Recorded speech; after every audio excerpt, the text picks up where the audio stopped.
La rencontre s'est tenue hier dans la salle des banquets du palais de Koulouba, sous la présidence du chef de l'État. Ce cadre d'échange entre le chef suprême des armées et les chefs militaires, à huis clos, était élargi au gouvernement avec la présence du Premier ministre Tshogel Kokalamega et de plusieurs ministres. L'objectif était de faire un bilan d'étape après 2 années d'exercice du commandement militaire actuel.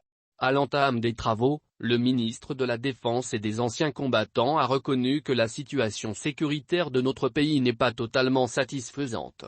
Nous savons que le défi à relever est immense. Nous savons que le chemin est long et pourtant, nous sommes optimistes et nous gardons espoir et foi en l'avenir car nous voyons les notables progrès réalisés par nos forces de défense et de sécurité pendant les 2 dernières années, a souligné le colonel Sadio Camara. Pour lui, depuis l'investiture du colonel Assimi Goïta le 7 juin 2021, il a fixé comme priorité absolue, la sécurisation du territoire national partant du constat simple qu'il ne saurait y avoir de développement sans sécurité. C'est la raison pour laquelle, rappela-t-il, le premier axe du plan d'action du gouvernement porte sur l'amélioration de la sécurité. Selon le ministre Camara, afin de rendre possible la montée en puissance de notre outil de défense, le chef suprême des armées a estimé que la politique et la stratégie générale qui guidaient notre action avaient échoué. Il en a donc tiré des leçons en réorientant notre coopération vers des partenaires plus fiables et plus sincères, dans un esprit gagnant-gagnant, permettant de défendre mieux les intérêts vitaux du Mali. C'est ainsi que des équipements sophistiqués notamment des avions de combat, des radars, des matériels roulants, des armements et des munitions ont été acquis. Ces investissements ont permis aux forces de défense et de sécurité maliennes d'obtenir des résultats positifs malgré les contraintes et l'action néfaste de certaines puissances extra-régionales prêtes à tout pour nous isoler et exacerber les tensions avec certaines organisations de la région qu'elles instrumentalisent. Pour sa part, le chef d'état-major général des armées d'Irak en septembre 2020, lorsque la hiérarchie militaire arrivait aux commandes des forces armées maliennes, FAMA, la situation du pays était difficile, avec un environnement complexe, ambigu et volatile. Le général Oumar Diarra a rappelé que le peuple malien commençait à douter de l'avenir. Pour émerger de cette situation complexe et relancer les FAMA, il fallait recadrer, réorienter et redynamiser nos actions pour plus d'efficacité, de réactivité et d'harmonisation. L'état-major général des armées, dira le général Diarra, a édicté des directives initiales de commandement en janvier 2021, pour guider et orienter ses actions et celles des états-majors et directions de service.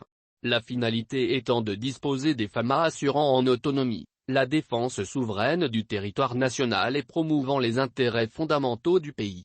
Et dans la même veine, 3 axes d'efforts ont été définis notamment la conduite des opérations avec le plan Maliko qui est une approche globale en réponse à la crise multidimensionnelle, l'opération Kaletigui pour rechercher et détruire les sanctuaires terroristes, le concept Tilekura élaboré pour la sécurisation des échéances électorales et d'autres en réponse à l'extension du terrorisme vers les zones sud et au banditisme. Dans son discours de clôture, le président de la transition a salué les chefs militaires pour la nouvelle posture opérationnelle qu'ils ont adoptée et dont les résultats sont tangibles sur le terrain. Selon le colonel Assimi Goïta, d'août 2020 à nos jours, la dynamique opérationnelle a significativement changé eu égard au renforcement et à l'équipement des forces en moyens de combat terrestres, aériens et aéromobiles.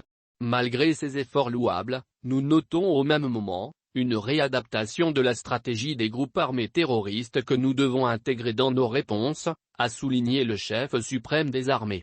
Pour lui, des résultats salutaires sont obtenus au quotidien, même si certains défis persistent.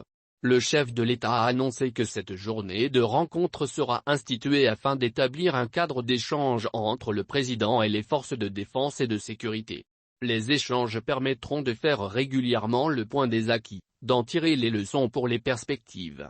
Suivant notre volonté d'adaptation à l'environnement opérationnel, sans cesse variable, nous avons jugé déterminant de mettre en place un commandement des opérations spéciales. Il sera composé du BAFK, des FAT, du GRI, ANS, et de la composante R, a annoncé le chef de l'État. En sa qualité d'outil militaire complémentaire des forces conventionnelles, a-t-il ajouté, le commandement des opérations spéciales aura une vocation hautement stratégique. Le chef suprême des armées a invité les responsables militaires à relayer les orientations des autorités, car l'outil de défense est un symbole de la souveraineté d'un État.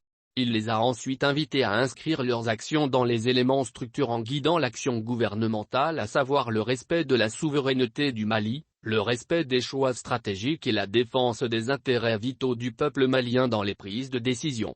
Cette rencontre qui s'est déroulée à huis clos a été marquée par les présentations des chefs d'état-major et directeurs de service. À l'issue de la rencontre, le colonel Sadio Camara a expliqué à la presse que cette session du Comité de la Défense nationale élargie à des membres du gouvernement avait pour objectif de faire un bilan d'étape après 2 années d'exercice du commandement militaire actuel sans la moindre complaisance. En tant que ministre de la Défense et des anciens combattants, il a dit en sortir très satisfait et optimiste. Ce que nous avons entendu aujourd'hui nous permet de voir l'avenir avec confiance tout en restant réaliste sur la nature des menaces et des défis à surmonter, a-t-il ajouté.